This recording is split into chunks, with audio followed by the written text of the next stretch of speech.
Essa tem sido uma agradável maratona. É muito bom poder conhecer novos irmãos e irmãs em Cristo Jesus e poder rever aqueles que nós já conhecemos, temos amizade, comunhão com eles. É uma grande bênção do Senhor para isso. Se você puder abrir a sua Bíblia, por gentileza, abra em Romanos, capítulo de número 8. Nós leremos do versículo de número 1 até o verso de número 27. Mas antes de nós lermos esse texto, deixe-me contar uma história para vocês. Era 1992 e eu pastoreava a minha segunda igreja. Era uma igreja em Goiânia, não era uma igreja muito grande como esta, mas era uma igreja muito bem frequentada também. Naquela ocasião, nós já tínhamos os nossos 2 filhos. Nosso filho mais velho tinha 3 anos de idade, e você deve saber muito bem que os nossos filhos, desde pequenos, são bons teólogos.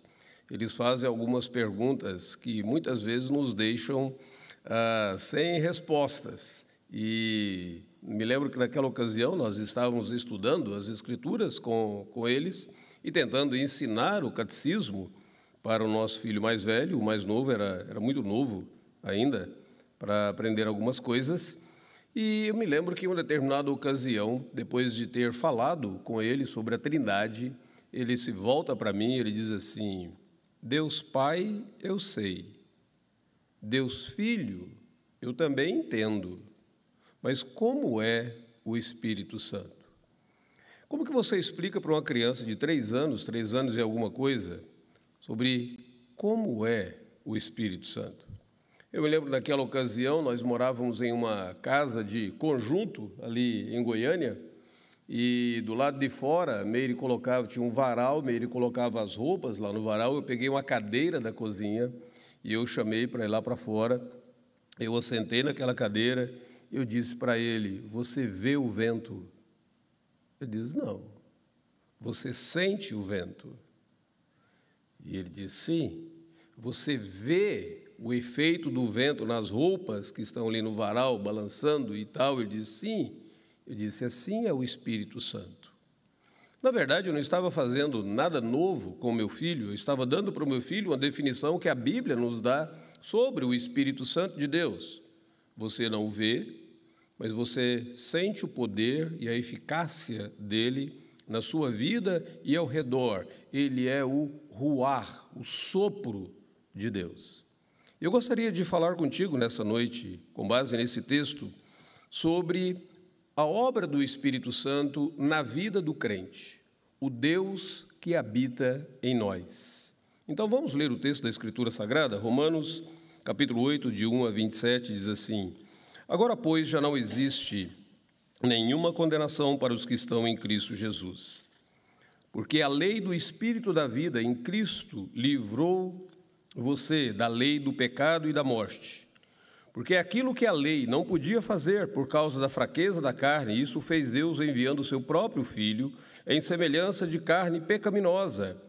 E no que diz respeito ao pecado, e assim Deus condenou o pecado na carne, a fim de que as exigências da lei se cumprissem em nós, que não vivemos segundo a carne, mas segundo o Espírito. Os que vivem segundo a carne se inclinam para as coisas da carne, mas os que vivem segundo o Espírito se inclinam para as coisas do Espírito. Pois a inclinação da carne é morte, mas a do Espírito é vida e paz. Porque a inclinação da carne é inimizade contra Deus, pois não está sujeita à lei de Deus, nem mesmo pode estar. Portanto, os que estão na carne não podem agradar a Deus. Vocês, porém, não estão na carne, mas no Espírito, se de fato o Espírito de Deus habita em vocês. E se alguém não tem o Espírito de Cristo, esse tal não é dele. Se, porém, Cristo está em vocês, o corpo, na verdade, está morto por causa do pecado, mas o Espírito é vida por causa da justiça. Se em vocês habita o Espírito daquele que ressuscitou Jesus dentre os mortos, este mesmo que ressuscitou Cristo dentre os mortos, vivificará também o corpo mortal de vocês, por meio do seu Espírito que habita em vocês. Assim, pois, irmãos, somos devedores, não à carne, como se estivéssemos obrigados a viver segundo a carne. Porque se vocês viverem segundo a carne, caminharão para a morte, mas se pelo Espírito mortificarem os feitos do corpo, certamente viverão. Pois todos os que são guiados pelo Espírito de Deus são filhos de Deus. Porque vocês não receberam um espírito de escravidão para viverem outra vez atemorizados, mas receberam o espírito de adoção, por meio do qual clamamos, Abba, Pai. O próprio Espírito confirma ao nosso espírito que somos filhos de Deus. E se somos filhos, somos também herdeiros, herdeiros de Deus, co-herdeiros com Cristo, se com Ele sofrermos, para que também com Ele sejamos glorificados. Porque para mim eu tenho por certo que os sofrimentos do presente não podem ser comparados com a glória a ser revelada. A ardente expectativa da criação aguarda a revelação dos filhos de Deus, pois a criação está sujeita à vaidade, não por sua própria vontade, mas por causa daquele que a sujeitou, na esperança de que a própria criação será libertada do cativeiro da corrupção, para a liberdade da glória dos filhos de Deus. Porque sabemos que toda a criação, a um só tempo, geme e suporta angústias até agora. E não somente ela, mas também nós, que temos as primícias do Espírito, igualmente gememos em nosso íntimo, aguardando a adoção de filhos, a redenção do nosso corpo, porque na esperança fomos salvos, na esperança que se vê, não é esperança. Pois quem espera, o que está vendo? Mas se esperamos o que não vemos, com paciência o aguardamos. Da mesma maneira, também, o Espírito nos ajuda em nossa fraqueza, porque não sabemos orar como convém, mas o próprio Espírito intercede por nós com gemidos inexprimíveis. E aquele que sonda os corações sabe qual é a mente do Espírito, porque intercede pelos santos de acordo com a vontade de Deus. Vamos orar? Senhor Deus, Espírito Santo, que inspirou esse texto, que está presente em nós neste momento. Ilumina, pois, a nossa mente, para que possamos compreender a Tua palavra, nos alegrarmos nela e sermos edificados por ela. Sairmos daqui nessa noite exultantes das bênçãos do consolo que temos pelo fato de Tu, ó Espírito Santo de Deus, habitares em nós. Em nome de Jesus, amém. Eu não sei qual é a sua definição e quem é o Espírito Santo para você. Na verdade, por muitos anos, a pessoa e a obra do Espírito Santo foi, de certa maneira, até mesmo negligenciada em muitos dos documentos oficiais da Igreja. O Espírito Santo foi referido em uma determinada ocasião como a pessoa esquecida da Santíssima Trindade. Se você chega no credo apostólico, você vai observar no credo apostólico frases, parágrafos acerca de Deus Pai, o que Ele faz, o que Ele fez, tudo que Ele criou, Deus o Filho, sobre a maneira como Ele foi gerado, nasceu de Maria, padeceu sob o poder de Pôncio Pilatos, a obra que Ele realizou, o seu retorno, a sua vinda. Mas quando fala sobre o Espírito Santo no credo apostólico, se limita a uma frase muito curta: creio no Espírito Santo.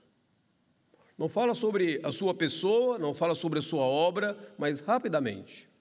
Se você observar em algumas confissões que nós temos, como a própria Confissão de Fé de Westminster, você encontra na confissão capítulos sobre a obra de Deus Pai, a obra de Deus Filho, capítulos sobre a igreja, capítulos sobre o magistrado civil, capítulos sobre a segurança da fé, capítulos sobre os concílios e sínodos, mas nem um capítulo sobre a pessoa e a obra do Espírito Santo.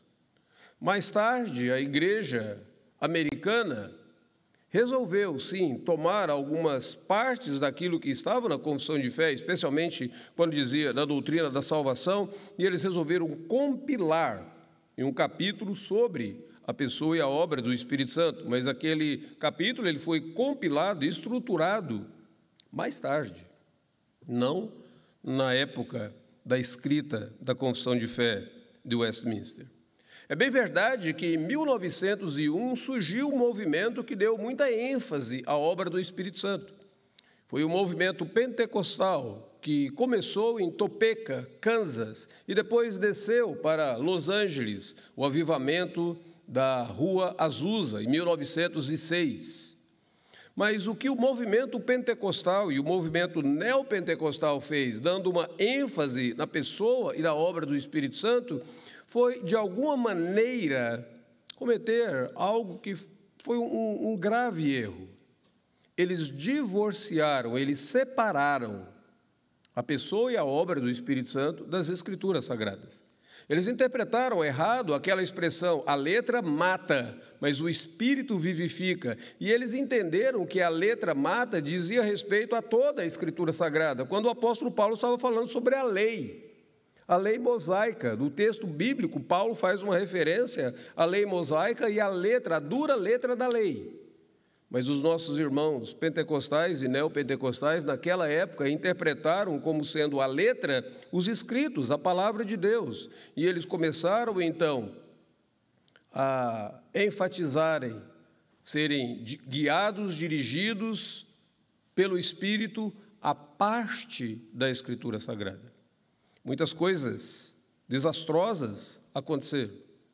E até hoje nós ainda temos algumas necessidades de meditarmos e de conhecermos melhor a obra do Espírito Santo. Na Bíblia Sagrada nós temos 3 capítulos especiais que nos falam sobre a obra do Espírito Santo, especialmente no Novo Testamento. João, capítulo 14, quando Jesus Cristo estava para ser crucificado, e ele, então, reunido com os discípulos, ele fala que enviaria um outro Consolador. E Jesus, em João capítulo 14, ele descreve qual seria a obra desse outro Consolador. Alguém que haveria de estar com os discípulos. Jesus diz, eu não vos deixarei órfãos, mas eu enviarei para vocês um outro Consolador. Depois nós temos em João capítulo 16, onde Cristo continua falando sobre a obra desse outro Consolador, e Jesus diz que o ministério do Espírito Santo será, em outras palavras, um verdadeiro ministério de holofote. Ele vai me glorificar.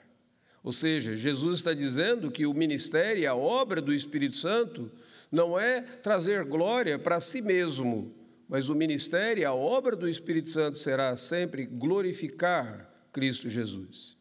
Em outras palavras, o que Jesus está dizendo é que uma pessoa cheia do Espírito Santo será uma pessoa cada vez mais cheia de Cristo. Não pode haver um divórcio entre a obra do Espírito e a obra ou o ensinamento de Cristo Jesus. E aí o terceiro capítulo que nós temos no Novo Testamento, que focaliza e nos traz de maneira mais detalhada sobre a obra do Espírito Santo, é esse capítulo de número 8. Então, embora a minha introdução tenha sido longa, mas eu queria que você focalizasse aqui e observasse a importância desse assunto, então. O capítulo de número 8 de Romanos tem sido considerado uma verdadeira planície. Depois que o apóstolo Paulo falou daqueles assuntos difíceis de compreender, depravação total nos primeiros capítulos, justificação a partir do capítulo de número 3, os efeitos da justificação, a luta contra a carne no capítulo de número 6, a relação com a lei no capítulo de número 7, depois aqueles assuntos tão difíceis de compreender, é como se você estivesse escalando uma montanha, você finalmente chega nessa planície e você tem conforto e consolo nesse capítulo de número 8. Esse tem sido chamado do capítulo do Espírito. E é aqui que você descobre que se você está em Cristo, você é mais do que vencedor. Aqui é que você descobre que se você está em Cristo, o amor de Deus, que ninguém, nada pode separar você do amor de Deus. É aqui que você descobre que se você está em Cristo, o Espírito Santo está habitando ativamente no seu coração. Por que é importante nós sabermos disso? Porque o cristianismo não é uma religião de um Deus que está lá no céu. Deus Pai, que opera todas as coisas ali do seu trono nos céus. O cristianismo também não é uma religião do Deus que está lá no passado, Deus Filho, que se encarnou, que morreu por nós, que ressuscitou. Mas o cristianismo é também a religião do Deus que habita em nós, o Deus Espírito Santo. E o que o Espírito Santo faz dentro de nós? Nesse texto, nós observamos algumas das características dessa obra do Espírito Santo de Deus. Versículo de número 2 desse texto diz que Ele nos dá vida, é Ele quem nos vivifica. O Espírito é o doador da vida.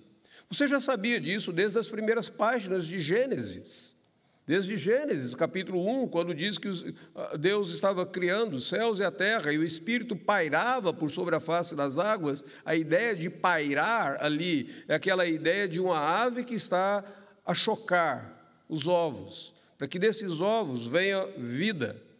Então você sabe que o Espírito é o doador da vida desde Gênesis, capítulo de número 1. Mas agora o apóstolo Paulo está falando não apenas dessa vida biológica, não apenas da vida que você tem, a vida material, mas ele fala do Espírito como sendo o doador da vida espiritual. Para nós que estávamos mortos nos nossos delitos e pecados, para nós que estávamos sem Deus e sem esperança neste mundo, o texto diz que a lei do Espírito da vida em Cristo Jesus livrou vocês da lei do pecado e da morte. E agora o Espírito Santo de Deus, ele nos dá vida. Em primeiro lugar, ele nos dá essa vida espiritual, ele regenera o nosso coração. Ele transforma o coração humano de um coração de pedra para um coração de carne. Ele transforma esse coração rebelde, resistente a Deus, para um coração que ama o Senhor Deus. Muitas pessoas têm uma grande dificuldade, e aqui está uma das grandes diferenças entre o calvinismo e o arminianismo. Para o arminianismo, a primeira coisa a ser mudada no indivíduo é a sua vontade e depois o seu coração. Então, se você conversa com um arminiano, no processo da salvação, ele vai dizer que a vontade do ser humano tem que ser mudada, tem que ser transformada, e a vontade depende do indivíduo mudar a vontade dele, para que depois o Espírito Santo opere no coração dele. Na visão bíblica e na visão calvinista, o que muda em primeiro lugar não é a sua vontade, é o seu coração, porque a sua vontade é escrava da sua natureza. A vontade é sempre escrava da natureza, e o que tem que ser mudado, então, é essa natureza, é o seu coração, precisa ser regenerado.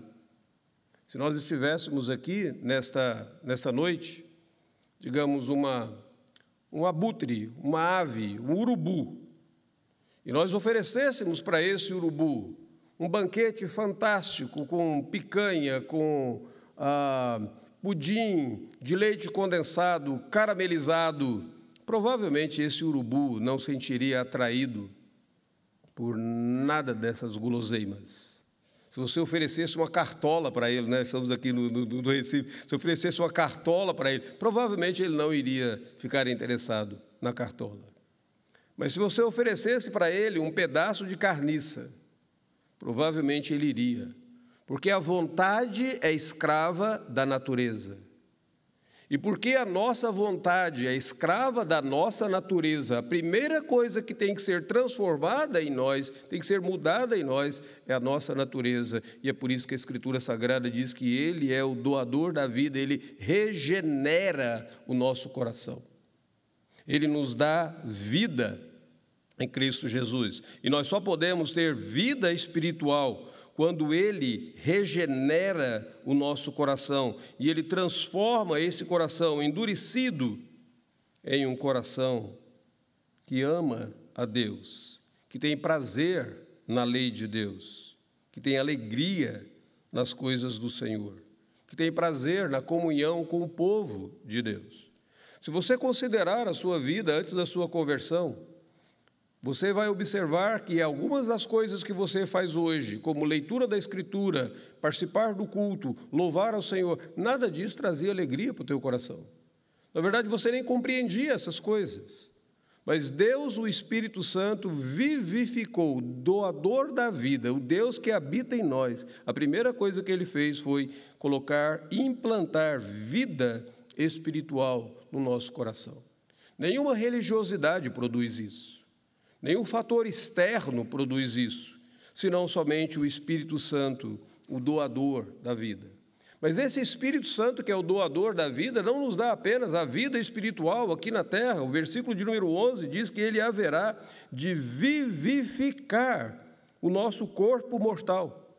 O nosso corpo é importante para Deus. E porque o nosso corpo é importante para Deus, o Senhor Deus prometeu a todos nós a ressurreição do nosso corpo. E aquele que haverá de ressuscitar o meu e o seu corpo, livrando-nos de todas as debilidades e enfermidades e limitações físicas que nós temos hoje, é o Deus Espírito Santo que habita em nós. A Bíblia Sagrada diz lá em Efésios que com o mesmo poder que ele utilizou para ressuscitar Jesus, ele ressuscitará também o nosso corpo mortal.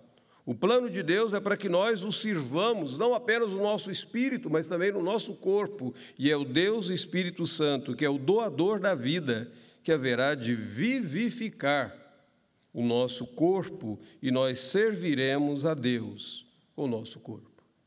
Então, em primeiro lugar, o Deus que habita em nós, atua e opera em nós, nos dando vida. E vida de agora e para sempre. A segunda coisa que ele faz, ele nos capacita para vencermos as nossas inclinações carnais. Eu não sei se você observou, a partir do versículo de número 4, quantas vezes aparece a expressão inclinação da carne ou segundo a carne. Versículo 4, segundo a carne, não vivemos segundo a carne, mas segundo o Espírito. Está falando de duas inclinações. Depois, versículo 5, novamente, segundo a carne, se inclinam para as coisas da carne. Depois ele vai dizer, aqueles que vivem segundo o Espírito, se inclinam para as coisas do Espírito. Verso de número 6, as inclinações da carne, a inclinação da carne é morte, a inclinação do Espírito é vida, a inclinação da carne é inimizade contra Deus. E aquele que vai nos capacitar para isso, o versículo de número 9 é chave aqui, vocês não estão na carne, mas vocês estão no Espírito, se de fato o Espírito de Deus habita em vocês. Aquele que nos capacita para nos livrar das inclinações da nossa carne é o Santo Espírito de Deus que habita em nós, para que nós possamos viver em comunhão com Deus e não em inimizade com Deus. Para que nós possamos estar inclinados para as coisas do Espírito e não para as coisas da nossa própria carne. Quais são as obras da carne, diz o apóstolo Paulo? Prostituição, impureza, idolatria, discórdias, facções. Tudo aquilo que não edifica, tudo aquilo que nos distancia do Senhor Deus, tudo aquilo que nos afasta de Deus e tudo aquilo que contribui para a própria destruição da nossa própria vida. Mas aquele que nos capacita para vencermos as inclinações da nossa carne é o Espírito Santo de Deus. E como que ele faz isso? O versículo de número 13 diz que ele faz isso por meio de um processo que é chamado de mortificação. Se pelo Espírito mortificarem os feitos do corpo, certamente viverão. O que é mortificação? John Owen tem um livro sobre isso. E ele dedicou vários anos escrevendo sobre isso. Mortificação é nada mais, nada menos do que você não alimentar a sua carne. Alguns pregadores gostam muito de falar sobre as inclinações da carne e as inclinações do espírito, comparando essas duas inclinações a dois animais, dois cães. O cão mais forte é aquele que você mais alimenta. Se você alimenta as inclinações da sua carne, dificilmente você resistirá a essas inclinações.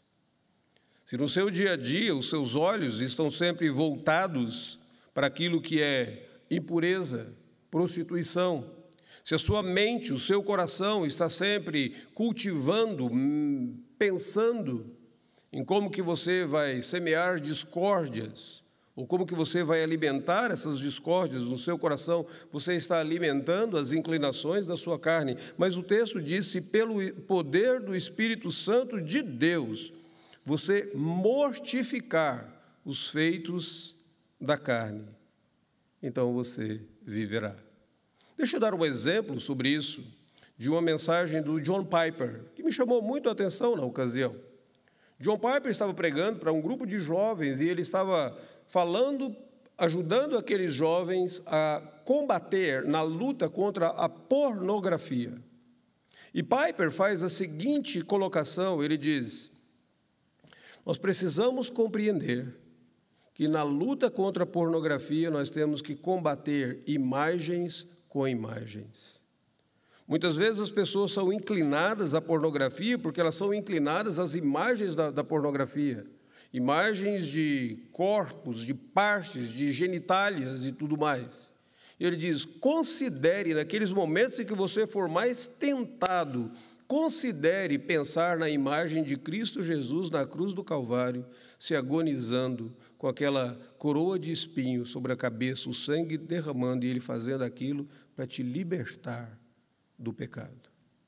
Considere o que a Escritura Sagrada, as imagens que a Escritura Sagrada nos dão, do prazer que nós encontraremos em Jerusalém Celestial, com Cristo Jesus.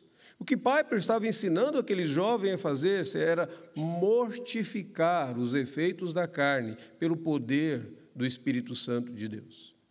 Quanto mais cheios nós estivermos da palavra de Deus, das imagens que a palavra de Deus nos dá, mais fortalecidos nós seremos para combater essa batalha de imagens na nossa mente, que às vezes vem e inunda o nosso pensamento. E nós acabamos fraquejando. Paulo diz que o Espírito que habita em nós, ele habita em nós, nos capacitando a vencer, a lutar e a vencer contra as inclinações da nossa carne. E é muito interessante isso, porque no capítulo 7, Paulo havia descrito: o bem que eu quero fazer eu não faço, o mal que eu não quero fazer isso eu sempre faço. E Paulo chega àquela conclusão: miserável homem que sou, quem me livrará do corpo dessa morte? E agora no capítulo de número 8 ele diz: o Deus que habita em nós nos capacita a vencer as inclinações da nossa carne. É muito interessante porque ele diz assim: aqueles que cogitam das coisas do Espírito. A palavra cogitar significa pensar, refletir. Você, na sua mente, ruminar as coisas do Espírito. São aquelas verdades da Escritura Sagrada que você deveria estar sempre lembrando, relembrando, pregando para você mesmo, pregando o Evangelho para você mesmo. Lembrando sempre das coisas do Espírito. É o Espírito Santo que nos capacita para isso. E eu não sei se você se lembra qual a última vez que você teve aquela alegria de fato estar no centro da vontade de Deus, de ter mortificado esses efeitos da carne, e ter essa alegria de estar vivendo em comunhão com Deus e comunhão com o Espírito Santo. Deixa eu contar para vocês a história de um jovem. Ele era um jovem corredor, depois ele se tornou um missionário. Eric Liddell. Ele venceu as Olimpíadas de 1924 na Inglaterra.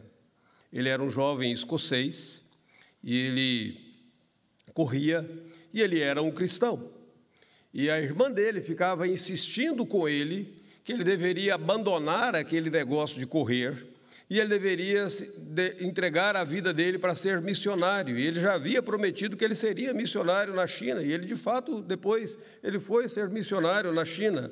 Mas ela um dia insiste tanto com ele, para ele parar de correr, e ele se volta para ela, e quando ela pergunta para ele: por que você gosta tanto de correr? E ele diz: olha, minha irmã, eu tenho duas certezas na minha vida, apenas duas certezas. Primeiro, que Deus me criou com um propósito.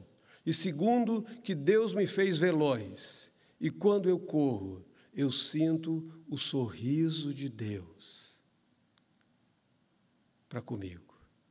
Coisa interessante isso. Eu tenho duas certezas. Deus me fez com propósito. Deus me fez veloz. E quando eu corro, eu sinto o sorriso de Deus na minha vida. Eric Liddell venceu as Olimpíadas. E depois da vitória às Olimpíadas, ele foi ser missionário na China. E dedicou o resto da vida dele ao trabalho missionário. Era um exemplo de alguém que havia, de fato, desfrutado da alegria de estar no centro da vontade de Deus, que é algo que só o Espírito Santo de Deus pode fazer por nós. Então, Paulo deixa bem claro aqui, em primeiro lugar, ele é o Espírito que vivifica, nos dá vida, ele é o doador da vida, ele é aquele que nos capacita para vencer as inclinações da nossa carne. E depois o apóstolo Paulo diz no versículo de número 14, ele é aquele que nos guia. Todos os que são guiados pelo Espírito de Deus são filhos de Deus. Então, Paulo está dizendo que o Deus que habita em nós está ativamente dirigindo a nossa vida, guiando os nossos passos, orientando a nossa vida para fazermos aquilo que agrada e que louva o Senhor Deus. Ele habita dentro de nós, nos conduzindo e direcionando a nossa vida. Você pode observar isso claramente no próprio ministério do Senhor Jesus Cristo. Logo que Jesus Cristo é batizado, a Bíblia Sagrada diz que o Espírito o guiou para o deserto. Você pode observar isso claramente na vida e no ministério do apóstolo Paulo. Quando a Escritura Sagrada diz que na segunda viagem missionária o apóstolo Paulo queria ir para Éfeso, mas o Espírito não lhe permitiu. Interessante isso. O próprio Espírito impedindo que Paulo fizesse alguma coisa que era algo bom, algo fantástico. Mas não era aquele o momento que o Espírito Santo tinha para o apóstolo Paulo. Ao invés de ir para Éfeso, ao invés de ir para a Ásia, ele vai para Filipos, ele vai para Tessalônica, ele apanha em Filipos, e eu fico imaginando, se o apóstolo Paulo estivesse avaliando o ministério dele por resultados, ele teria dito assim, esse Espírito que me guiou não, deve ter se equivocado. Foi um grande erro ter vindo aqui para a Macedônia nesse momento, porque só teve problemas ali. Mas igrejas foram plantadas, e depois da terceira viagem missionária, Paulo finalmente chega a Éfeso, e ali ele fica cerca de 3 anos e meio, e é um momento em que a Bíblia diz, houve um ensejo em que toda a Ásia ouvisse do Evangelho. É tão interessante você observar que em momento algum o apóstolo Paulo questionou se aquela era ou não a direção do Espírito Santo na vida dele. Mas é muito interessante você observar que nessa direção do Espírito Santo, ele não apenas nos impulsiona para fazer aquilo que Deus nos quer da nossa vida, mas ele impede que façamos algumas coisas que não estão no momento de Deus para a nossa vida. Às vezes nós temos mais facilidades quando nós sentimos que Ele está nos empurrando para fazer algo. Mas todas as vezes que nós sentimos que Ele está colocando algumas barreiras ao redor e nos impedindo de fazer alguma coisa que nós até achamos que é algo correto, certo? Nós temos essa grande dificuldade. É como se nós disséssemos, alguém lá em cima, nos céus, mudou meu arquivo. Deve ter tirado a bênção que era para mim, tirou e deu para outro, perdeu. Meu nome deve estar em alguns dos arquivos celestiais esquecidos ali. O Deus contra mim. Mas a Escritura diz que todo aquele que é filho de Deus é guiado pelo Espírito Santo de Deus. Sabe qual é o conforto que nós temos aqui? É que nós não estamos desorientados neste mundo. Sabe qual é o conforto que nós temos aqui? É que nós não estamos sozinhos neste mundo. O conforto que nós temos aqui é de alguém que nos ajuda, de alguém que nos assiste nos momentos mais críticos da nossa vida. Estava conversando com um missionário americano em determinada ocasião, ele estava morando aqui no Brasil, trabalhando ali em Boa Vista, Roraima, com um português muito pobre ainda, e ele precisava resolver algumas coisas no centro, no banco, ele precisava organizar ali e tal.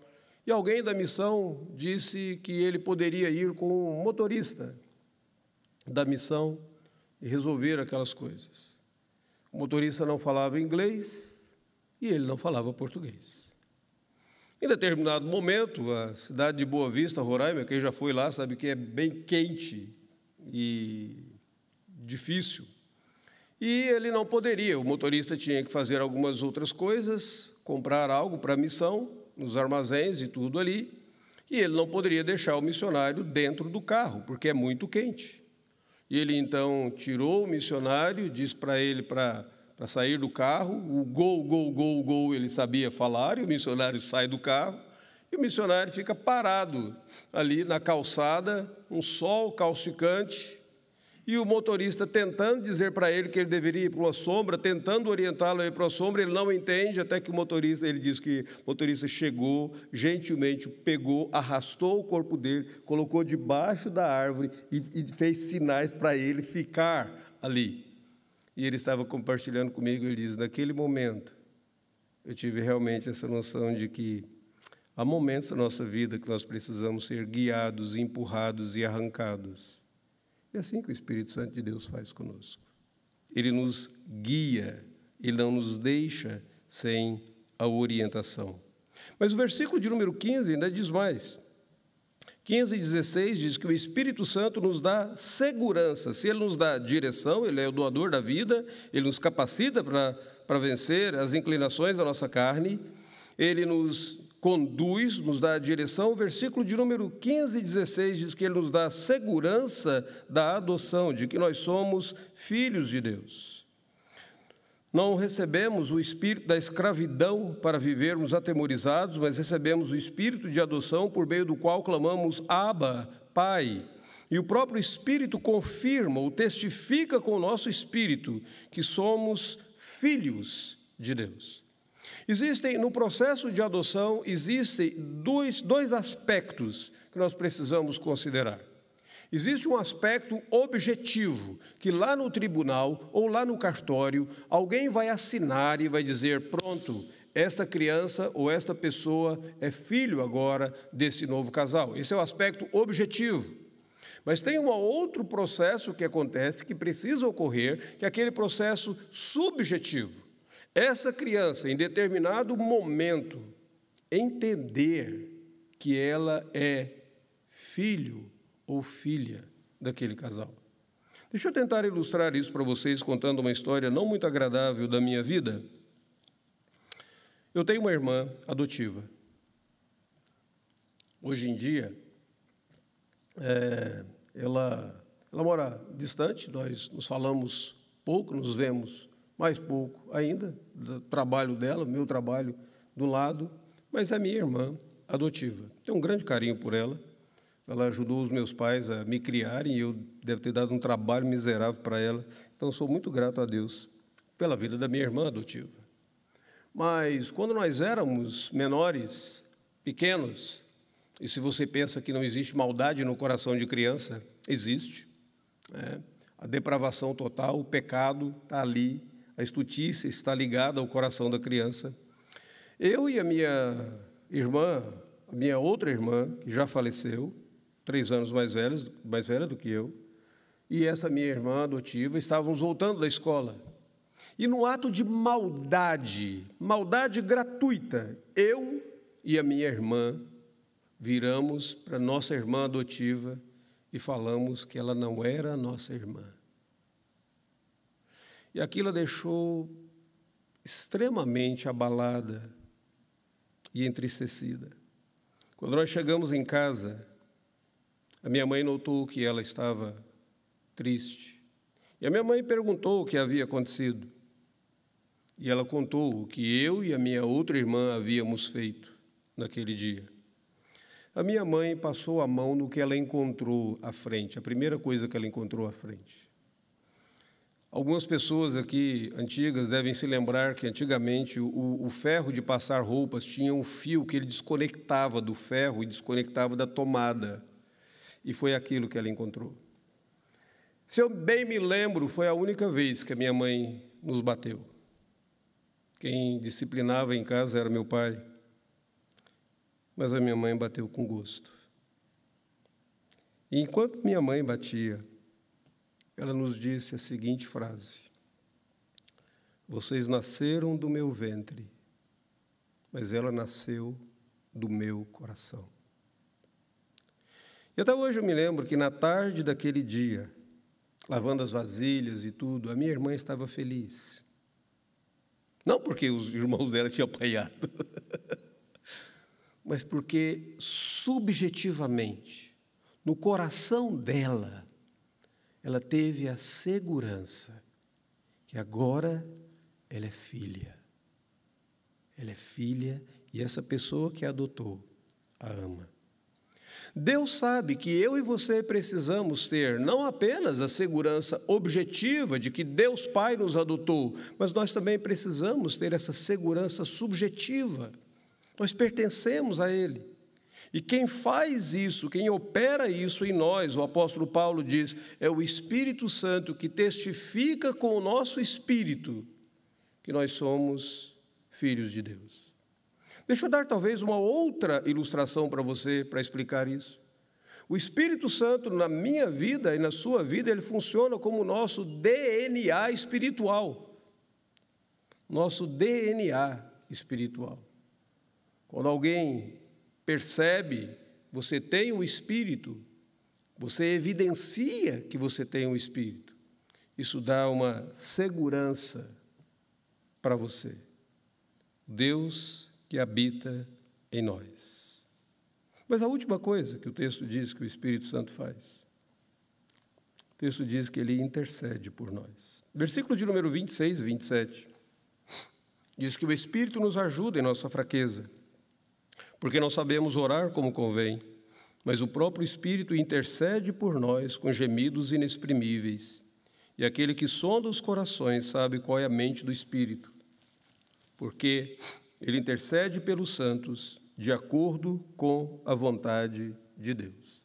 Se você observar nesse texto e no contexto, Paulo vai falar de 3 gemidos aqui. No versículo de número 20, ele diz que a natureza geme e suporta dores. Há um gemido da criação.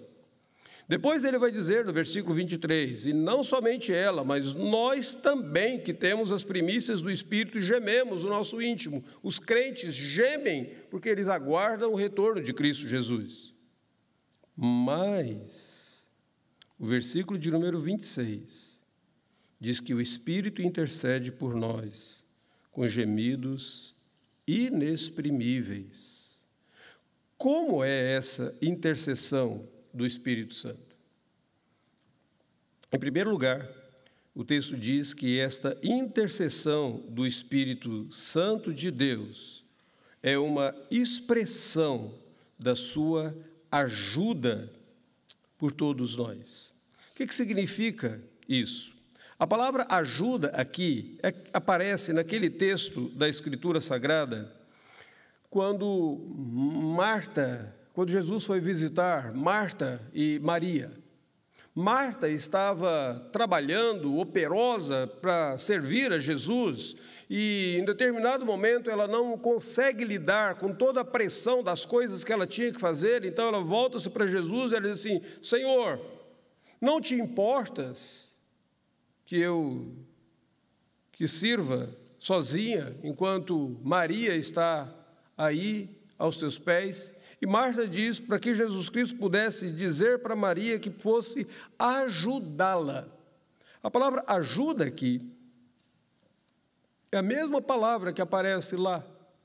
É interessante porque naquele momento Marta estava pedindo ajuda, e agora o apóstolo Paulo diz assim: nas nossas fraquezas, o Espírito Santo nos ajuda. E como que ele nos ajuda? Intercedendo por nós. A palavra fraqueza que aparece aqui não é fraqueza moral, fraqueza no sentido de debilidade, no sentido de você estar tão sobrecarregado, no sentido de você estar tão estafado. Deixa eu usar uma palavra mais próxima de nós. Naquele momento em que você está sentindo à beira, ou em um verdadeiro burnout. você está extremamente cansado. A Escritura diz, nesses momentos, o Espírito nos ajuda. Como? Intercedendo por nós. Ele intercede por nós. A intercessão do Espírito é uma expressão da sua ajuda nas nossas fraquezas, nas nossas limitações. A intercessão do Espírito Santo, o apóstolo Paulo diz que é uma intercessão eficaz. Ele intercede, o próprio Espírito intercede por nós, com gemidos inexprimíveis, e é aquele que sonda os corações, sabe qual é a vontade do Espírito. Muitas vezes, nas nossas orações, a pressão que estamos vivendo ou lidando com ela nos deixa confusos. E porque nós estamos confusos, nós não sabemos orar como convém.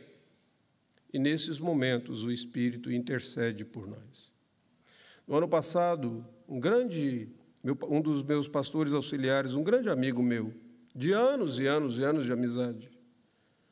Quando eu cheguei em Vitória, em 1993, aquele irmão era um diácono da igreja e nós nos tornamos grandes amigos.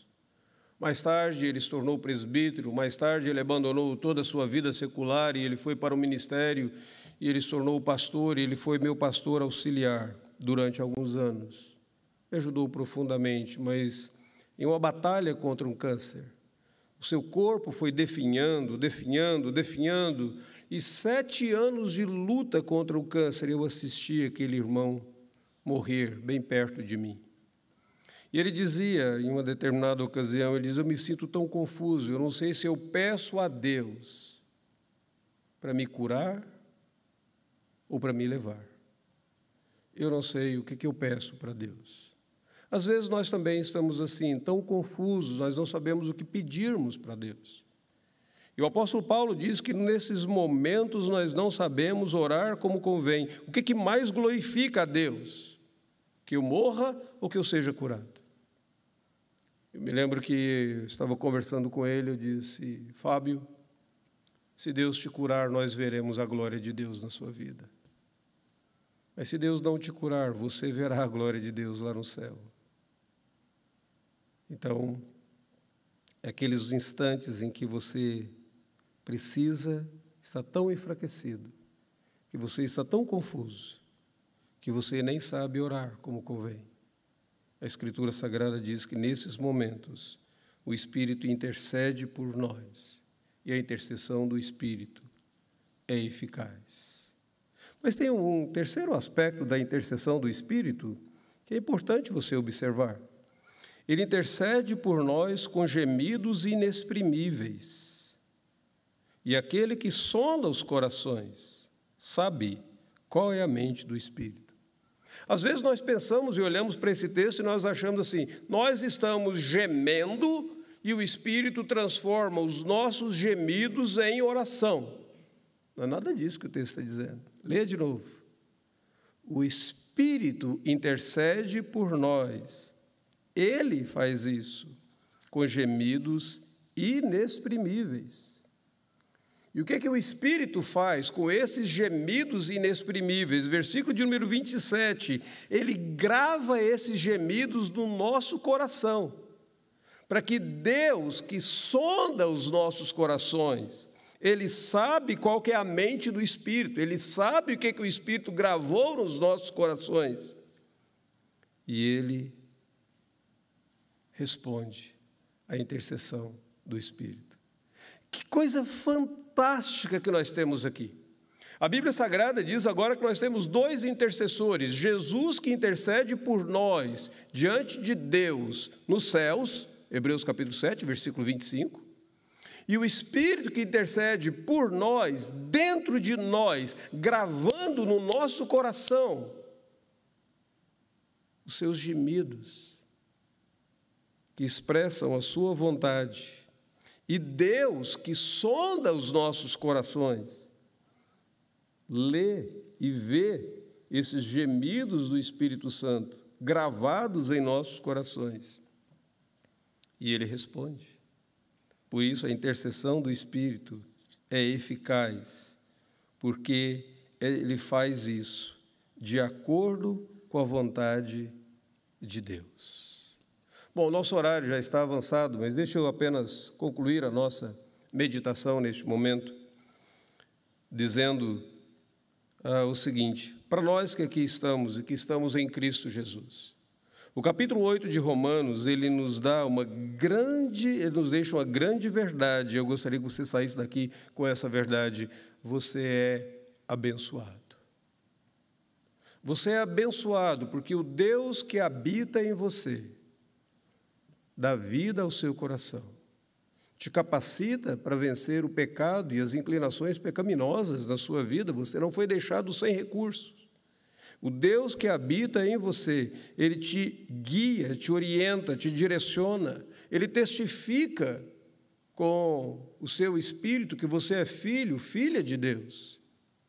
E eficazmente Ele intercede por você.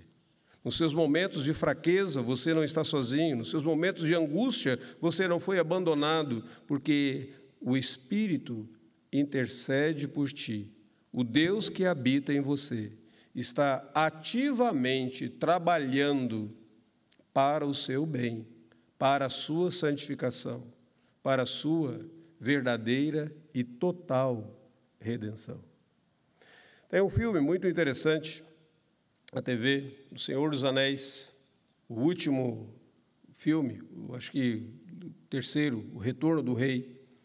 E O Senhor dos Anéis fala daquela saga do Hobbit, tentando levar o anel para destruí-lo lá naquele vulcão, naquela lava que ele deveria ser lançado ali.